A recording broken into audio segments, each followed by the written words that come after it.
대한 브리핑입니다. 향후 주택가격 상승을 예상하는 심리지표인 주택가격 전망 소비자 동향지수가 약 3년 전의 집값 급등기 수준까지 올라온 것으로 확인됐습니다. 한국은행에 따르면 주택가격 전망 CSI는 이달 118로 한 달 새 3포인트 올랐습니다. 서울 아파트 거래가 늘고 가격이 뛰자 2년 가까이 내렸던 오피스텔 매매 가격이 하락세를 멈췄습니다. 지난 7월 서울 오피스텔 매매 가격 지수 변동률은 0.00%로 2022년 9월 이후 22개월간 이어졌던 하락을 멈추고 보합으로 접어들었습니다. 올해 들어 외지인이 아파트 등 집합 건물을 사들이는 경우가 늘어난 마포, 용산, 성동 내에서도 지역에 따라 매수자 성격이 차이를 보이는 것으로 나타났습니다. 마포와 성동구는 상급지로 갈아타거나 신축 등 주거 환경을 옮기는 실수요가 많이 보인다면 용산구는 투자 성격의 매수가 많다는 분석이 나오고 있습니다.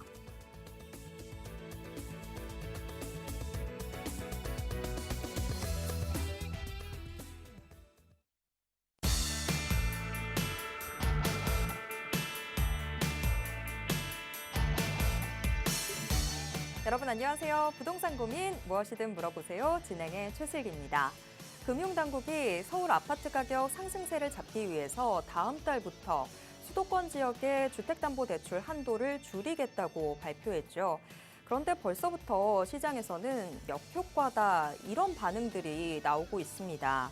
집값이 오를 만한 지역에 본인이 거주할 신축 아파트를 매수하는 이 똘똘한 한 채 전략을 가진 수요자들의 매수 심리를 꺾기에는 역부족일 거다 이런 평가가 나오는 건데요.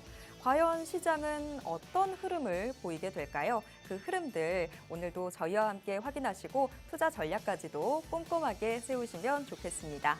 그리고 저희 방송은 여러분들의 참여로 이루어지고 있습니다. 부동산에 대한 궁금증 있으신 분들은요. 지금 바로 02-2638-3971번으로 전화 주시거나 샵 3989로 문자 보내주시기 바랍니다. 저희가 빠르고 정확한 해답 드리도록 하겠습니다. 자, 그럼 부동산 고민 무엇이든 물어보세요. 지금 바로 시작합니다.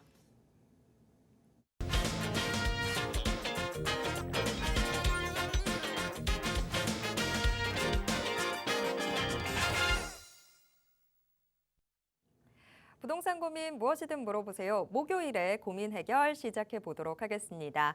자, 오늘도 차동백 부동산 경제연구소 차동백 대표이사님과 함께하도록 하겠습니다. 대표님 어서 오세요. 네, 안녕하세요. 반갑습니다. 기준금리가 동결되었죠. 자, 우리 기준금리가 왜 동결되었는지 한번 생각을 한번 해보죠. 가장 큰 이유는 그렇게 얘기합니다. 우리 물가가 우리가 시장에서 예상했던 대로 물가가 조금씩 잡혀가고 있다. 그럼 우리 기준금리도 조금 내려야 되잖아요. 근데 미국보다 먼저 앞서 내려야 될 아주 강력한 어떤 이유는 없다. 두 번째는 그런데 이게 부동산이 오른단 말이죠. 그러니까 이 부동산 오르는 걸 또 생각하면은 금리를 무턱대고 내렸다가는 이게 부동산 시장에 문제가 또 되기도 하죠. 그러다 보니 부동산 시장을 좀 더 묶어둘 필요가 있겠다. 그러다 보니 기준금리를 동결했죠. 하지만 이제 9월 달 되어서 미국에서 기준금리 자체가 조금 변화가 있을 것 같은데 변화가 있으면은 뭐 우리도 조금의 변동은 있지 않을까. 자, 그러나 지금 상황은 하루아침에 한국의 어떤 기준금리 자체가 하루아침에 폭락으로 내려간다든가 하는 그럴 경우는 크게 생각이 안 듭니다. 그러나 미국 금리는 하루아침에 내려갈 수 있다는 사실을 꼭 기억을 하시면서 우리가 시장을 보셔야 될 것 같고요. 전반적으로 오피스텔 시장이든 아파트 시장이든 그 시장의 특성이 있습니다. 그런 특성들을 그 시기에 맞게끔 우리 시대의 흐름과 맞게끔 잘 보시면서 우리가 선택을 해야 된다. 순간적으로 가격이 많이 오를 수도 있고 많이 떨어질 수도 있습니다. 자, 그러나 큰 틀에서의 어떤 흐름을 이해를 하고 가신다면은 순간순간은 힘들어도 길게 보시면 크게 어려운 것도 아니다 이렇게 말씀드릴 수가 있겠습니다. 자, 오늘도 여러분들의 고민 해결을 위해서 최선을 다해 보겠습니다. 네, 부동산에 대한 고민 있으신 분들 지금 바로 전화 남겨주시기 바랍니다. 무료 상담 전화 02-2638-3971번 계속해서 열어두도록 하겠습니다. 지금 차동백 대표님께서 말씀해 주셨던 것처럼 사실 좀 큰 그림을 제대로만 좀 그려둔다면 이런 세부적인 그림들은 우리가 또 쉽게 그릴 수가 있잖아요. 투자에 있어서도 좀 큰 틀들 이런 걸 잘 잡아두는 게 중요한데 이런 부분들 여러분들께서 조금이라도 더 쉽게 하실 수 있도록 지금 차동백 대표님께서 여러분과 만나는 자리들도 또 준비해주고 계십니다. 지금 무료 세미나도 계속해서 준비가 되고 있는데 대표님 이 무료 세미나도 한번 자세하게 소개 부탁드릴게요. 네, 세미나 한번 안내를 해드리죠. 저는 그렇습니다. 이 경기 침체를 어떻게 보느냐? 저는 경기 침체가 온다라고 보는 사람입니다. 여러 가지 요인들이 있겠죠. 물론 왜 그렇게 경기 침체로 온다라고 보는지에 대해서는 아주 길게 설명이 되어져야 될 분야다 보니 세미나 오시는 분들은 거기에 대한 이야기를 들을 수 있겠고요. 그러한 경기 침체가 온다면은 지금 우리는 뭘 어떻게 대비해야 되나? 빨리빨리 해야 되겠죠. 이미 많은 분야에서 해라고 했는데 늦었는 분야가 있죠. 그래서 저는 금요일과 토요일, 내일 하고 토요일 하고요. 오후 1시입니다. 오후 1시에 저희 사무실에서 세미나를 하는데 이 세미나 장소가 7호선입니다. 서울의 7호선 논현역 6번 출구에서 그 1, 2분 거리니까 편안하게 오실 수 있을 것 같아요. 자, 이렇게 세미나 시간에 오시면은 이런 어떤 경기 침체에 대비해서 우리는 정말 왜 이런 생각을 해야 되는지에 대해서도 들을 수 있겠고 부동산 시장 상황에 대해서도 제 의견을 드리도록 합니다. 아울러서 한 분 한 분의 개인적인 어떤 질문을 받고 여러분들의 개인적인 어떤 궁금증도 같이 풀어드리는 그런 시간이에요. 그래서 저는 항상 그렇게 생각합니다. 투자라고 하는 거는 언제나 안전한 투자를 해야 된다. 이것이 안전한 투자의 개념도 조금씩 바뀝니다. 무슨 얘기냐면은 아파트라든가 재개발, 재건축 같은 차익을 목표로 하는 그러한 어떤 상품은 가격이 바닥을 칠 때는 안전해졌다라고 보시면 되고 그러한 것들이 가격이 꼭지점 부분으로 너무 높을 때는 그만큼 위험해졌다라고 보시면 되죠. 그래서 그런 반면에 또 월세 나오는 형태는 월세 수익률이 얼마만큼 잘 나오고 있으며 이것이 세월이 지나면서 천천히라도 순환이 될 수 있느냐 없느냐 공실 없이 앞으로 장기적으로도 이렇게 잘 월세 수요가 들어올 수 있느냐 이런 것들이 안전한 투자를 할 때 선택을 해야 될 요소들이죠. 그다음에 가격이 올라도 지금 같은 경우에는 지금은 상승이 아닌 반등이라고 제가 계속 주장을 하고 있는데 모르죠. 제가 틀려서 얼마나 많이 욕을 얻어먹을지는 몰라도 적어도 제 생각엔 21년 고점 가격 그 고점 가격이 일부는 제가 넘어갈 수도 있다고 그랬고 일부는 못 내 거의 그 근접한 수준까지는 밀고 간다라고 제가 누누이 말씀을 드렸죠. 그렇게 보면 저는 앞으로 올 하반기, 하반기까지는 폭등은 아닐지 몰라도 꽤 상당 부분은 힘이 좀 있게끔 갈 확률이 높고 그리고 가면 갈수록 꺾일 확률이 높다 이렇게 저는 보는 건데 그렇게 보면은 지금 현재 매수를 해서 일부 올라간다고 하더라도 아마 차익 실현은 현실적으로 어려울 것이다. 차익 실현은 굉장히 어려울 것이다. 그러면 차익형 투자할 이유가 없는 것이죠. 그래서 오른 가격에 매도를 하면은 매도가 되면은 남죠. 그러면 그걸 사는 사람은 거기서 또 더 올라간다고 생각해야 사겠죠.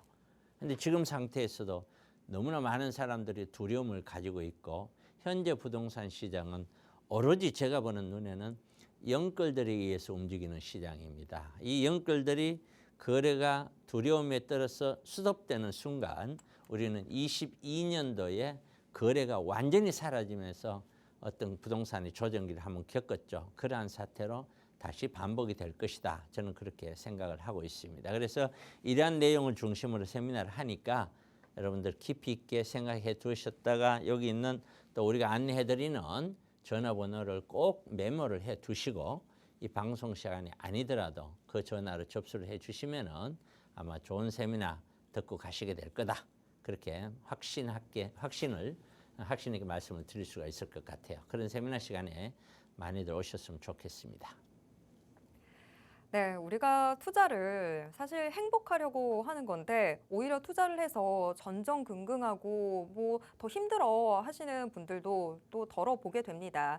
보통 그런 경우는 투자에 있어서 투자의 주체가 내가 아니라 다른 외부적 요인에 너무 휩쓸리게 돼서 그런 결과가 나오지 않나라는 생각이 드는데요. 내가 조금이라도 더 많이 알고 투자에 있어서 주인이 내가 된다면 그런 불안함은 좀 줄일 수 있을 것 같습니다. 바로 지금 소개해드렸던 세미나가 여러분들이 투자의 주인이 될 수 있는 그런 자리가 좀 되지 않을까 싶은데요. 자, 매주 금요일, 토요일 오후 1시에 세미나 진행됩니다. 이 세미나 참여 원하시는 분들은요. 지금 바로 02-2638-3971번으로 전화 주시기 바랍니다. 어떻게 참여하실 수 있는지 상세한 안내 도와드리도록 하겠습니다. 자, 그리고 지금 같은 번호로 부동산에 대한 고민 있으신 분들도 전화 남겨주시기 바랍니다. 여러분들의 고민 해결 도와드리도록 하겠습니다. 자, 그럼 이제 본격적으로 우리 시청자 여러분들의 부동산 고민 해결 도와드리겠습니다. 지금 한 분의 시청자님과 전화 연결되어 있는데요. 전화 받아보도록 하겠습니다. 여보세요? 네, 안녕하세요. 네, 안녕하세요. 자, 어떤 부동산 고민 있으실까요? 네, 제가 2018년 3월 달에 갭 투자로 매수했거든요. 네. 근데 현재 3년째 거주 중이고, 바로 옆에는 봉천 14구역 재개발 지역과 붙어 있지만, 네. 단지가 적어서요. 그 앞으로의 전망과 매도 타이밍이 궁금해서요. 네. 자, 그러면 우리 시청자님이 2018년 3월에 갭 투자로 매수를 하신 거기가 어딜까요? 여기 봉천동, 서희 스타일스요. 아, 봉천동 서희 스타일스. 네. 아, 단지가 적다고 하셨는데 한 동짜리인 거네요. 네. 앞으로의 전망과 함께 이걸 만약 매도를 해야 된다면 언제 매도를 하는 게 좋을까? 이런 부분들 지금 궁금하다라고 하셨는데요. 바로 대표님께 여쭤보도록 하겠습니다. 네, 안녕하세요. 네, 안녕하세요. 아마도 우리 시청자분께서 18년도에 이걸 구입했다는 것은 가격이 저렴했기 때문에 그랬겠죠. 네, 네, 가격이 저렴하지 않았다면 구입을 안 하셨을 거예요. 그렇죠? 네, 우리가 아파트라는 거 방송 보고 계시죠? 네. 네, 아파트를 우리가 바라볼 때 이 아파트를 보지 말고 우리 시청자분이 한번 답을 한번 해보세요. 어떤 아파트를 사고 싶으세요? 그때 당시는 그 대단지 아파트를 사러 왔는데요. 없었어요, 매물이. 대단지에 매물이 없었다고요? 네. 매물이 있었는데 너무 비쌌겠죠. 아니요, 그때는 예. 나오는 대로 없었어요. 아, 그러셨군요. 또요? 네, 네. 그래서 자, 봅시다. 제가 질문했는 거는 그때 왜 사셨냐가 아니라 일반적으로 사람들은 대단지를 원하죠. 그렇죠? 네, 대단지를 원하는 이유는 혹시 방송 보고 계시면은 TV 보고 계시면 TV 소리는 꺼야 돼요. 네, 껐습니다. 예. 대단지가 원하는 이유는 대단지 안에 인프라 시설들, 편의 시설들 이런 것이 잘 돼 있기 때문이에요. 그다음에 두 번째는 또 이게 순서가 아니라 교통이 굉장히 중요한데 이 대중교통 중에 특히 지하철요. 네. 지하철은 뭐 비가 오나 눈이 오나 언제나 제 시간에 탁탁탁 가주니까 지하철 역세권이냐 아니냐고 하는 것들은 우리 아파트 가격에 아주 크게 영향을 미치는 큰 요소 중에 하나예요. 그다음에 이제 세 번째는 얘가 얼마나 오래됐냐 연식이에요. 네. 연식이 신축이다 그러면 사람들은 새 집에 살고 싶잖아요. 그러나 적당히 10년, 15년 지나면은 이제 낡아지면은 사람들이 그런 집을 그렇게 선호하지는 않다가 이제 25년에서 이렇게 지나가면은 얘가 재건축을 했었을 때 돈이 될 수 있겠다 싶은 아파트들은 가격이 다시 오르죠. 네. 그래서 이 연식에 따라서 우리가 아파트를 또다시 판단하기도 합니다. 그리고 또 그 주변에 자녀를 키우는 사람들은 교육 여건이 굉장히 중요하고요. 다섯 번째는 얼마만큼 제가 내 직장에 접근이 좋으냐 이런 기준을 놓고서 아파트를 고르기 때문이죠. 그래서 아파트 시세는 이런 조건에 잘 부합하는 아파트들이 계속해서 가격이 항상 다른 아파트보다 높게 형성이 될 겁니다. 자, 그러면은 강남이라는 지역이 우리가 아파트 가격이 비싼 이유는 강남은 강남 지역에 물론 소규모 단지 있지만 강남 지역 안에서도 대단지, 그다음에 강남 지역은 거의 대다수가 이 교통 지하철하고 가까워요. 이런 지하철 또 얼마만큼 오래됐느냐, 그다음에 연식 오래돼서 재개발 재건축을 했었을 때 얼마나 더 이익을 얻을 수 있느냐 하는 그런 여건들, 그다음에 교육 여건들, 이런 거 등등을 보면은 어떤 지역에 있는 아파트보다 사람들이 선호할 수밖에 없는 여건이 돼 있어요. 그러다 보니 이쪽을 선호를 하게 되는 거죠. 그럼 역으로 돌아가서 우리 시청자 분께서 갖고 있는 걸 보면은 일단 소규모 단지예요. 그렇죠? 네. 약 한 140여 세대인가 되는 소규모 단지니까 사람들은 이런 소규모 단지를 일반적으로 좋아하지 않아요. 그러면은 이런 단지는 누가 들어오느냐? 금전적으로 좀 뭐랄까요? 좀 부족한 사람들. 이게 돈이 대단지 가기에는 너무 돈이 많이 들어가니까 이런 거라도 뭐 이렇게 좀 작은 단지라도 가야지 하는 투자 금액이 작은 사람들, 모자란 사람들, 그런 사람들 위주로 올 것이고, 그다음에 그러다 보니 이 아파트가 재건축을 할 것도 아니고 그렇다고 지금 바로 최신형도 아니고 하니까 이제부터는 흐름 따라갈 거란 말이에요. 자, 그럼 이제 여건을 보면은 소위 힐스타가 봤더니 자, 지하철 초역세권이냐? 아니에요. 그럼 대단지냐? 아니에요. 자, 그럼 재건축을 해서 가격이 올라갈 여건이 있냐? 아니에요. 신축 단지냐? 아니에요. 자, 그러면은 역으로 얘기했었을 때 아파트를 구입하고자 하는 사람들은 이런 걸 따지는데 하나도 부합되지 않죠. 그럼 마지막 하나 부합되는 게 뭐냐면 가격이 싸다. 그러니까 결국에는 돈을 적게 들여서 꼭 아파트를 사야 될 사람이 다른 아파트 비싸서 못 들어간다. 그러는 사람은 사겠죠. 그러다 보니 거래 아파트 세대 수도 적은 데다가 거래량도 거의 없는 거예요. 그러니까 이런 아파트들은 언제 매수를 하고 언제를 매도를 해야 됩니까 하는 타이밍은 설명하기가 힘들 정도예요. 그럼 이게 무슨 말이냐? 매도 타이밍은요, 언제든지 해야 되는 거예요. 지금이라도 해야 되고 작년이라도 했었어야 되고 했었어야 되는 거예요. 무조건. 애초부터 아파트 선택 자체가 투자로 보면은 그렇게 선택을 잘한 아파트는 아니니까요. 그러나 시기적으로 봤었을 때 2018년 같으면은 구입을 하시고 꽤 많이 올랐을 거예요. 네. 문제는 꽤 많이 올랐는데 오른 가격에 내놓으면 안 팔린다는 거예요. 문제는. 그런 것들이 문제죠. 그래서 지금은 어쨌든 꽤 많이 시기가 여건이 좋아서 올랐고 올랐는 상태에서는 더 이상 바라지도 말고 지금 있는 가격에서 팔릴 수만 있으면 바로 파는 게 맞아요. 무조건 맞아요. 그렇게 매도 타이밍을 잡으면 돼요. 미래 전망치는 보시다시피 많은 사람들이 이 아파트를 좋아할 만한 여건들은 없어요. 그렇기 때문에 큰 전망치를 갖고 있지도 않아요. 만약에 아파트 가격이 제가 예상했던 대로 조정기에 들어간다면, 다시 가격이 꺾인다면 이런 아파트들은 어떻게 보면은 추풍낙엽으로, 다른 아파트 가격 떨어지면 이건 더 안 사요. 구입을. 그러니까 팔 수만 있다면 지금 현재 파는 것이 맞다. 이렇게 설명드리면 돼요. 좀 참고가 됐었을까요? 네, 감사합니다. 네, 고맙습니다. 네. 네, 봉천의 서희 스타일스 매도 시점 궁금해하시는 우리 시청자분이셨는데요. 팔 수만 있다면 지금 바로 정리를 하시는 것도 좋겠다라고 답변이 나왔습니다. 이 부분 참고하셔서 투자 계획 다시 한번 좀 가다듬어 보시길 바라겠습니다.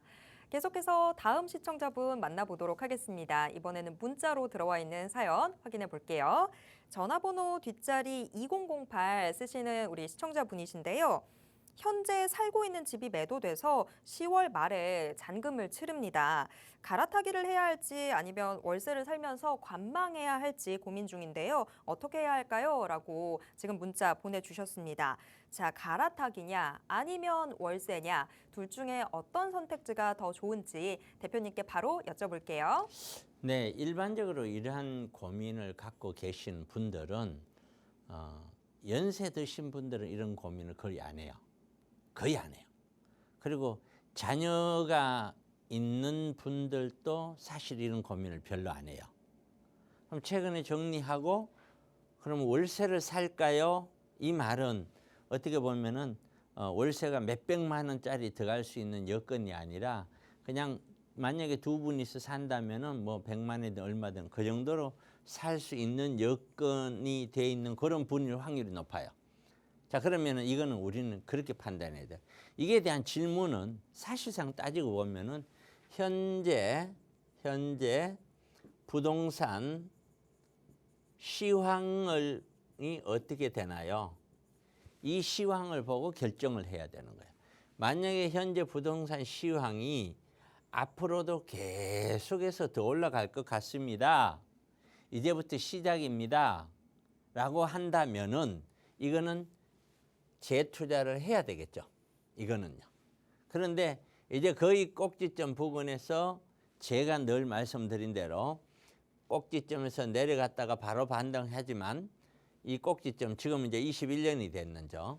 이 가기 전에 다시 꺾입니다. 그러나 22년 저점 가기 전에 다시 올라갑니다.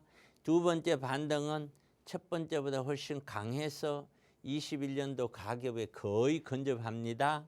이 다음에 다시 꺾일 겁니다. 이런 이야기를 제가 방송을 통해서 계속 말씀을 드리고 있죠. 만약에 제 생각이 지금 현재까지는 제가 생각한 대로 제가 말씀드린 대로 온 거예요. 근데 만약에 제 생각이 향후에도 맞다면 그러면 지금은 월세를 살았다가 기다리는 게 맞죠. 월세가 아깝다가 아니라 그 월세를 하면서 기다리는 시간이 훨씬 더 자산을 더 불릴 수 있는 기회가 넓어지기 때문이에요. 훨씬 더 크기 때문이에요. 그래서 지금 이거는 질문 자체가 현재 부동산 시장을 어떻게 봅니까? 앞으로도 지금보다 더 훨씬 더 계속해서 올라갈 것이라고 본다. 아니면 일부 올라갔다가 수급돼도 그것도 문제예요. 왜? 샀다가 일부 올라갔어요. 그다음에 안 팔려. 그럼 어떡할 거예요? 올라는 갔어. 안 팔려. 의미가 없잖아요. 나중에 떨어져. 그럼 또 의미가 없죠. 그러니까 결국에는 지금 아파트를 구입을 해야 되는 사람은 어떤 생각을 가지고 있냐면은 지금 사면 올라갈 거야. 올라가고 났었을 때 내가 팔면은 팔릴 거야. 왜? 어떤 사람은 그거보다 더 올라간다고 생각하니까 내 거를 사줄 수 있을 거야. 그러면 나는 이익을 먹을 수 있어. 이 생각을 한꺼번에 하셔서 맞다라고 생각하면 사시는 게 맞아요. 구입하시는 게. 근데 저는 지금보다 조금은 더 올라갈 수는 있어. 그러나 그 올라가면 갈수록 구입할 사람은 없을 거야. 안 사줄 거야. 그러면 나는 조금 올랐다가 아무도 안 사주니까 결국에는 시간을 두고 내려와 버리면은 나는 지금보다 손해 날 수 있어. 고로 지금은 매수 타이밍이 아니야. 이게 이제 제가 여러분들께 드리는 저희 의견이고요. 자, 그렇다 보면은 제 의견대로 가면 이분은 매도를 했고 부동산 시장이 지금 너무 과열돼 있다 보니 재투자를 하지 말고 월세를 살고 또는 전세를 살고 기다렸다가 적어도 1, 2년, 2, 3년만 기다리면 알 수 있으니까 그 다음에는 재투자를 나중에 들어가는 것이 맞다. 선생님 그러다가 올라가면 어떡합니까? 방금 말씀드렸죠. 오를 수는 있는데 제 생각은 오른 다음에 내가 팔아야 지금 구입했다 그러면 뭐 2년 뒤에 팔고 내가 남아야 내가 투자 가치가 있잖아요. 근데 그 사이에 가격이 멈추고 아무도 안 사준다면 그럼 나는 뭐예요? 팔리지도 않고 시세 차익을 만들 수가 없잖아요. 그걸 왜 사요? 살 의미가 없죠. 그러니까 기다리는 것이 맞다는 거고 저는 꺾일 거라고 보는 거죠. 제 개인적인 의견은. 그렇게 여러분도 정리를 하시면 될 것 같아요. 오늘 방송 보시는 분들도 재투자를 할 거냐 이런 거에 대해서는 지금 부동산 시장을 어떻게 볼 거냐 여러분 스스로 결정을 하셔야 돼요. 아, 부동산 시장 이러니까 나는 이렇게 봐. 아니야, 이제 시작이야. 이제 시작인데 앞으로도 많이 올라갈 거고 올라갈 때도 내가 팔려고 내놓으면 다른 사람이 또 내 것도 사줄 거야. 그럼 나는 돈 벌 거야. 그럼 지금 매수를 해야 돼요. 그게 아니라 조금은 더 올라갈 수가 있어. 하지만 올라온 다음에 내가 팔려고 하면은 아무도 내 거 안 사줄 거야. 그렇게 높은 데 사겠어? 만약에 산다면 그 사람은 그때 그 가격보다 더 올라간다고 생각해야 사겠죠. 진짜 그렇게 사람들이 할까? 이 생각을 저는 그렇게 생각합니다. 그렇게 생각한다면은 지금은 매수를 해서는 안 된다. 아파트, 재개발, 재건축 이걸 같이 묶어서 제가 말씀드리는 거예요. 그렇게 판단하시면 될 것 같다. 이렇게 제 의견 드립니다. 네, 2008님 잘 들으셨죠? 지금은 조금 더 관망하셔도 될 것 같습니다. 그래서 뭐 전세든 월세든 조금 더 기다려 보는 걸로 하겠습니다. 지금 재투자를 하기에는 조금 상황이 그렇게 좋지는 않다. 이런 답변 드리도록 하겠습니다. 자, 계속해서 다음 시청자분 만나보도록 하겠습니다. 역시 지금 문자로 들어와 있는 사연인데요. 전화번호 뒷자리 5376님이시네요. 디마크 당산 오피스텔 분양권 보유 중입니다. 향후 전망 궁금합니다. 라고 지금 문자 보내주셨습니다. 디마크 당산이 지금 공사 중이고 내년 9월로 지금 예정이 되어 있는 것 같은데 자, 향후 전망 어떻게 될지 대표님께 바로 여쭤볼게요. 네, 입지가 아주 좋습니다. 디마크 당산은 바로 당산역하고 붙어 있어요. 바로 당산역하고 붙어 있어요. 자, 오피스텔에 대해서 우리가 한번 살펴보죠. 자, 오피스텔을 어떤 개념으로 살펴봐야 될 거냐? 오피스텔은 일반적으로 우리가 이거는 시세 차익형 상품이라 그러지 않고 수익형 상품이다 이렇게들 많이들 합니다.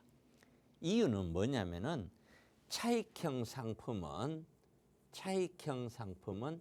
어떤 이유 때문에 시세 차익이 기대가 돼야 되는 거죠. 그러면은 일단 재개발이나 재건축이나 또는 일반 아파트나 이런 얘네들은 개발이라는 것이 전제 조건이 밑에 깔려 있는 거예요. 개발이라는 거. 그리고 실제 실수요, 실거주 수요도 같이 포함되어 있어요. 이 속에는. 그러다 보니 차익이 나더라도 일반 오피스텔보다 차익이 훨씬 더 크게 날 확률이 높죠. 그렇기 때문에 일반적으로 월세나 전세 시세는 매매가 대비해서 훨씬 더 떨어져 있는 것이 이런 차익형 상품이죠. 자, 그럼 이런 차익형 상품이 우리 아파트를 보면 서울도 이런 식으로 해서 올라왔는데 이렇게 가운데서는 이렇게 긋다 보면은 이게 예를 들어서 가운데서는 이 선보다 위에 있을 때 당시 이 구간에서는 이런 차익형 상품이 훨씬 유리한 투자 상품으로 작용을 해요. 자, 그런 반면에 이 밑에 있었을 때는 이때는 이런 수익형 상품이 훨씬 더 유리한 상태로 돼요. 왜냐하면은 차익형 상품은 마이너스로 까먹잖아요. 그런데 수익형 상품은 계속해서 월세만큼은 남잖아요. 그 다음에 또 하나는 이런 수익형 상품은 얼마만큼 월세 수익이 나오느냐. 곧 수익형 상품의 핵심은 1번 월세 수익이에요. 월세 수익. 아니면 갭 투자를 했었을 때 얼마만큼 갭이 작으냐. 그 다음에 두 번째는 내가 매도 시에 매도를 하고자 했었을 때 내가 분양을 받는 분양가, 매수가가 있죠. 이건 분양가가 있고 분양가대로 내가 팔려고 했었을 때 팔리느냐. 아니면 그보다 좀 더 높게 팔 수 있느냐. 이런 문제가 가장 오피스텔 같은 수익형 상품을 볼 때는 핵심적인 체크 요소들이에요. 자, 그렇게 본다면은 자, 디마크 당사는 입지적으로 굉장히 좋아요. 자, 그러면은 오피스텔의 전제 조건은 뭐냐면 첫째, 매도 시 제가 구입을 했었을 때 이 구입한 가격에 나중에 2년이든 3년이든 뭐 5년이든 보통 하나 사면 4년에서 6년은 가져가니까요. 특히 이런 오피스텔은 장기적으로 많이들 갖고 가니까 장기적으로 갖고 가더라도 내가 투자한 매수한 그 금액은 나는 팔 때 받을 수 있어 하는 것이 1번. 두 번째는 거기에 따라서 월세를 받았을 때 이게 수익률이 몇 퍼센트 나오느냐. 이게 2번. 이 두 가지 조건을 물론 충족시켜주는 공실률도 그만큼 적어야 되겠죠. 자, 그러면은 우리가 지금 서울 시내에 있는 오피스텔 위주로 서울시에 있는 오피스텔 위주로 수익률을 계산하면은 신축이 아니더라도 수익률 자체는 거의 5% 수준 가까이 돼요. 때로는 5.5% 가요. 이게 수익률이. 자, 그럼 이게 어떤 수준이냐면은 예를 들어서 자, 5% 수준이다 그러면은 예를 들어서 2억짜리 물건이 1년에 약 1,000만 원 정도의 월세가 나오면 이거 5%예요. 한 달에 따지고 보면 뭐 80 몇만 원 정도 나오면은 5%거든요. 이 기준보다 예를 들어서 한 달에 그러니까 1년에 한 1,000만 원 정도 나오는데 내가 매매가가 2억 5천이야. 그러면 수익률은 완전히 떨어져 버리죠. 수익률 자체가. 그러면 수익률은 약 한 4%대 이렇게 떨어져 버리죠. 그리고 매매가가 2억 5천이 아니라 3억이야. 그러면 이제 수익률은 더 떨어지죠. 3점 몇 %로. 자, 그럼 수익률이 그렇게 떨어진다는 거는 내가 이거를 3억이야 샀어. 그럼 3억에 팔려고 할 때 월세는 유지될지 몰라도 이걸 누가 사주느냐? 안 사준다는 거죠. 그럼 내 가격에 못 판다는 거예요. 결론은 뭐냐? 오피스텔은 그것이 나쁘다 좋다의 개념이 아니라 얼마만큼 안정적이고 장기적인 자산 운용 상품이냐 되냐 안 되냐의 문제예요. 오피스텔로도 안정적으로 자산 운용 잘해도 충분히 많은 돈을 벌 수가 있어요.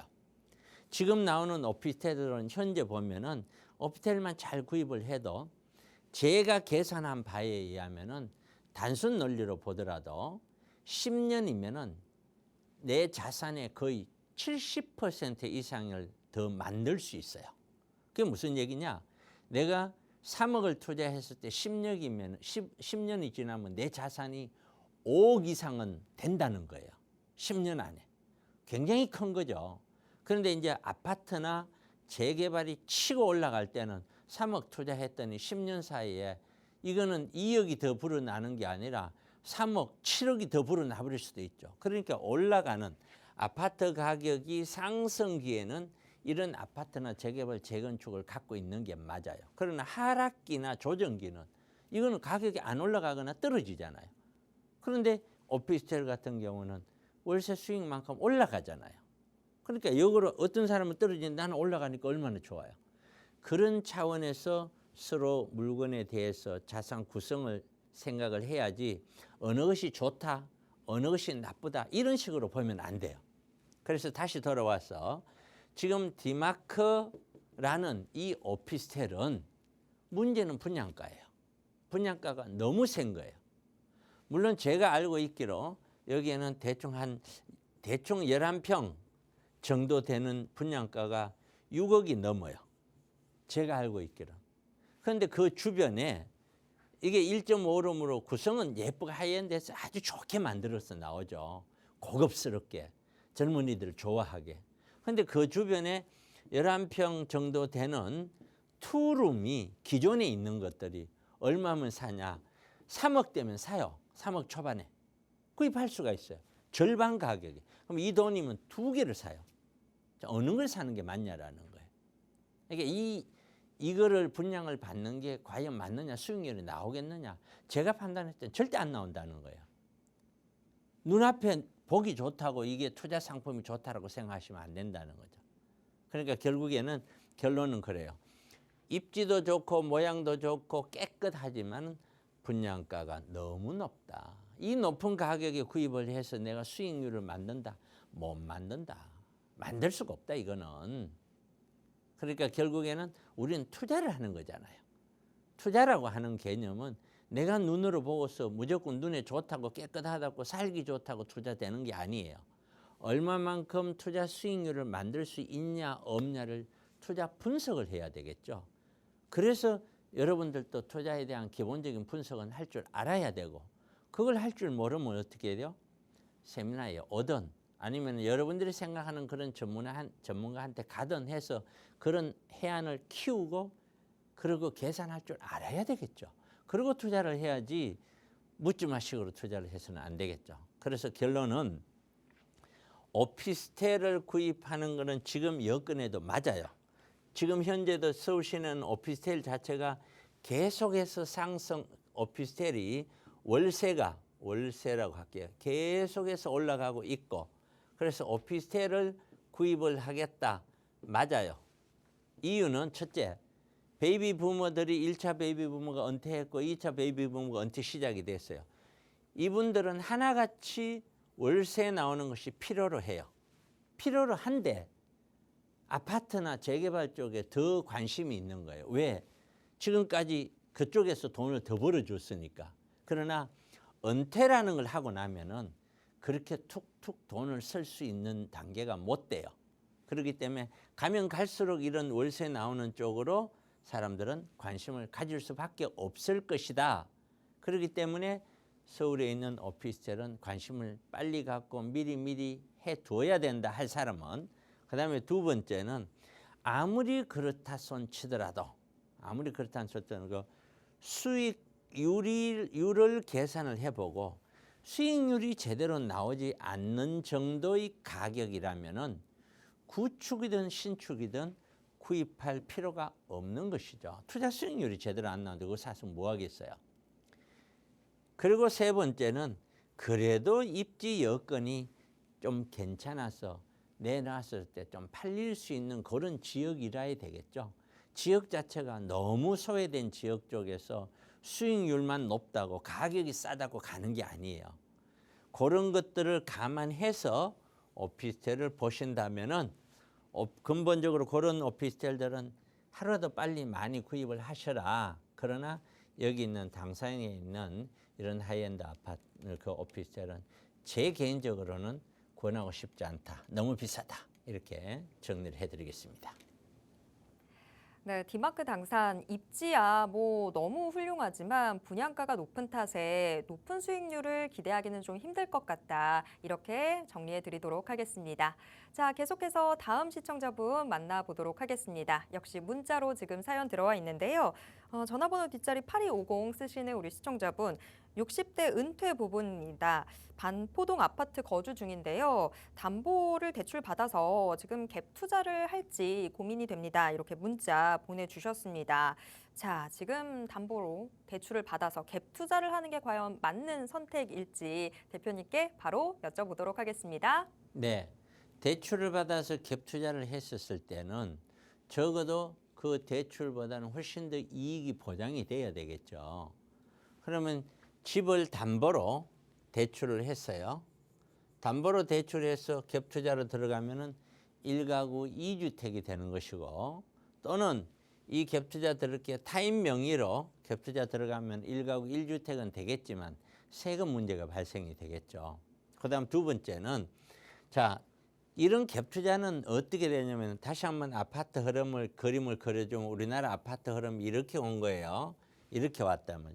그러면은 전세는 어떻게 왔냐면은 전세는 거의 이렇게 왔어요. 이런 식으로 왔다고 보시면 돼요. 예를 들어. 자, 그러면 이렇게 올라가 있죠. 그러면은 저 그림이 조금 그런가요? 한 번만 다시 좀 그려볼까요? 자, 다시 한번 그려보겠습니다. 자, 90년대 와서 조정을 받고 올랐어요. 많이. 2007년도에 다시 조정을 받고 또 엄청 올랐죠. 이렇게 돼 있어요. 그런데 우리 그 전세는 이런 식으로 돼 있어요. 전세는 물가 상승률 기준으로 꾸준하게 상승을 해왔죠.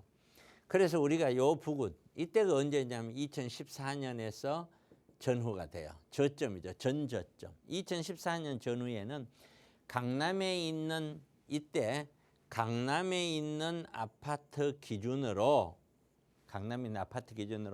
전세가율이 80%에 육박을 했어요. 금액도 저렴한 데다가 금액이 예를 들어 지금 보면 강남에 있는 아파트들도 10억이 안 갔어요. 뭐 8억, 7억 막 이랬죠. 그럼 8억, 7억 가던 거에 80% 그러면은 투자 금액은 2억만 있으면 뭐 충분히 할 수 있는 갭 투자가 가능했죠. 자, 여기 때도 마찬가지죠. 여기 때도 마찬가지. 이런 갭 투자가 갭 투자로서 성공을 하려면은 갭이 작아야 된다. 그 갭이 뭐냐? 매매가와 전세가 이 차이 이게 이제 갭이죠. 이 갭이 작아야 만만하게 들어오는데 그럼 지금은 어떤 상태냐? 이 갭이 몇 퍼센트냐? 강남이 약 45에서 50%고요. 강남 주변이 약 60% 가까이 돼요. 서울에서도 조금 변두리로 가면은 한 65%까지 된 데도 가끔씩 있어요. 이렇게 나와 있어요. 자, 그럼 이런 상태에서 예를 들어서 강남을 기준으로 보면은 자, 아파트가 30억짜리야. 그럼 내가 갭 투자 하려면은 최소 15억 이상 돈을 넣어야 돼. 누가 갭 투자 하겠어요? 없죠. 자, 강남 주변에 아파트가 20억이에요. 자, 20억짜리를 갭 투자를 하려고 하니까 40% 돼. 8억을 넣어야 돼. 누가 하겠어요? 그 옆으로 가. 자, 이제 12억짜리예요. 자, 12억짜리나 또는 10억짜리야. 그 갭 투자 하려니까 약 한 60%에서 65%를 가다 보니 투자 금액이 얼마냐? 3억 5천에서 4억 가까이 나. 그래도 갭 투자 안 하려고 하죠. 그래서 지금 현재는 갭 투자가 거의 없는 거예요. 그러기 때문에 지금 가격이 올라가는 이유는 이 갭 투자 때문에 올라가는 게 아니에요. 그럼 뭐 때문에 올라가느냐?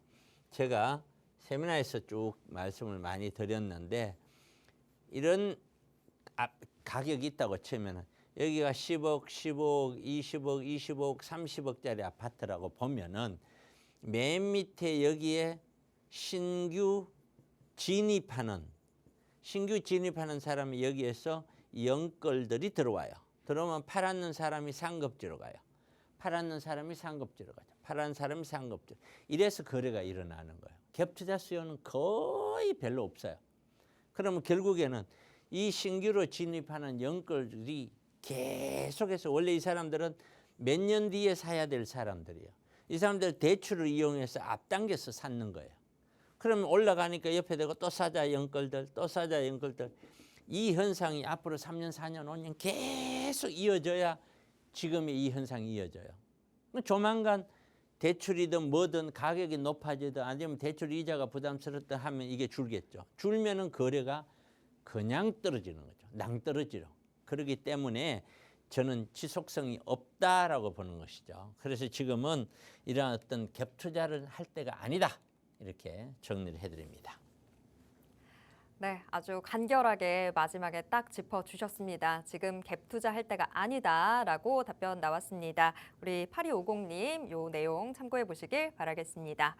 자, 이번 주 세미나 안내와 함께 또 한 주간에 있었던 부동산 경제 이슈들 함께 정리해 볼까 합니다. 자, 대표님 부탁드립니다. 네, 어떤 그 국가에서 만들어내는 지표하고요. 국민들이 느끼는 거는 달라요. 우리 서민들 지금 한국에 있는 사람들은 전부 다 너무 힘들다 그래요. 지금 현재. 정말 힘들어해요. 그런데 국가 지표는 좋게 나오죠. 대기업들 때문에요. 근데 미국인들도 마찬가지예요. 미국인들의 60%는 이미 경기 침체 왔다고 느껴요. 힘들고. 미국에는 지금 주택담보대출 같은 걸 받으려면은 대출 이자가 얼마냐면은 7%에서 8% 내야 돼요. 7%, 8% 내야 되고 그렇지 않으면 월세도 그 수준이에요. 얼마나 살기 힘들겠어요, 미국인들이. 겉보기하고 달라요. 서민들은 이미 경기 침체가 왔다라는 거예요. 고용도 소비도 자산도 다 하락하고 너무 힘들어 죽겠다는 거예요, 미국인들은 지금. 그런데 돈 있는 사람들은 그게 아니에요. 이게 차원이 다른 거죠. 중국은 다급하다. 제조업 규제 다 풀겠다. 경기 침체면 어떻게 해야 돼요? 금리를 내려야 되죠. 그럼에도 불구하고 기준금리를 동결을 시켜요. 금리를. 왜요? 내 중국에 들어온 자본 투자 금액들이 투자자들이 돈을 빼갖고 다른 나라 갈까 봐요. 자본 이탈 때문에 무서워서 금리를 쉽게 못 내리는 거예요. 그러니까 경기는 더 힘들어지는 거예요. 돈이 안 풀리죠.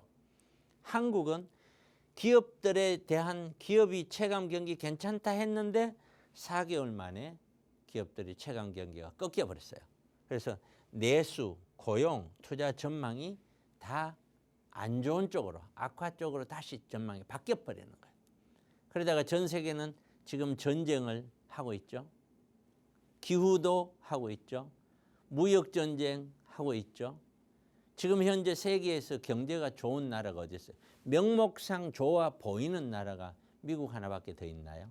근데 그 미국 자체도 내부적으로는 엄청나게 많은 상업용 부동산 공실화돼 있고 뉴욕 맨하탄에도 엄청나게 많은 상업용 부동산이 지금 공실이에요.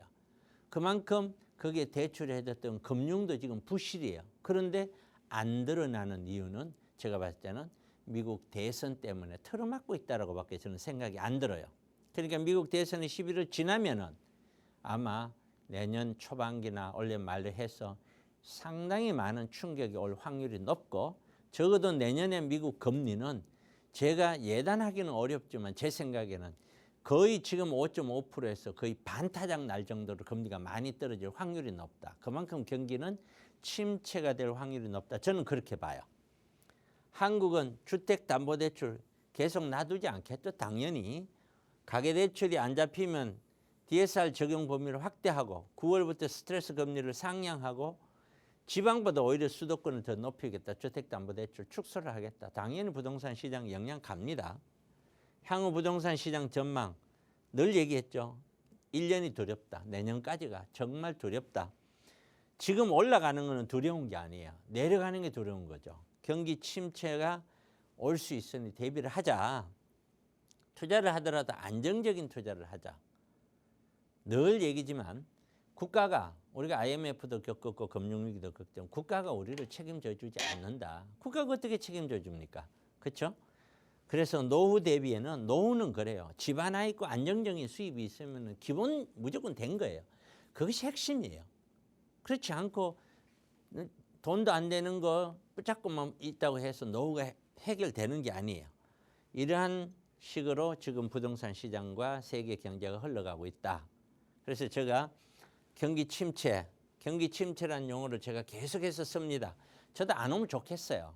그런데 과연 안 올까요? 제 마음은 자꾸 온다고 얘기를 하는데 안 온다고 설명할 수는 없는 것이죠.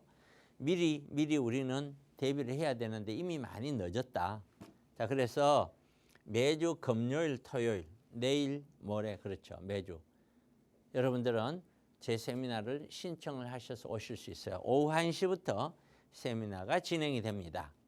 지역은 7호선 논현역 6번 출구고 문의 전화번호는 여기 있죠. 2638-3971에 해서 문의를 하시고 제가 오시라고 할 때 오셔야 돼요. 뭐 나중에 뭐 무한정으로 할 수 있는 건 많은 분들이 너무 늦게 와서 타이밍 다 놓쳐버리는 거예요. 자기 생각대로만 움직였어. 그래서 여러분들도 제 세미나 시간에 오셔서 한번 제 이야기 들어보시기 바랍니다. 네, 인생은 타이밍이라는 말이 있죠. 이 세미나도 타이밍 놓치시면 곤란합니다. 자, 들으실 수 있을 때 들어보시면 좋을 것 같은데요. 오시기 전에 전화만 한 통 미리 주시면 좋겠습니다. 02-2638-3971번으로 전화 주시면 세미나 어떻게 참석하실 수 있는지 상세한 안내 도와드리도록 하겠습니다. 자, 오늘 방송은 저희가 이쯤에서 정리를 해봐야 될 것 같은데요. 저희가 방송을 통해서 제공해드리는 정보는 투자 판단에 대한 조언일 뿐이라는 점 꼭 기억해 주시길 바랍니다. 계속해서 편안한 오후 보내시길 바랍니다. 저는 내일 오후 1시에 다시 돌아오겠습니다. 함께해 주신 모든 분들 고맙습니다.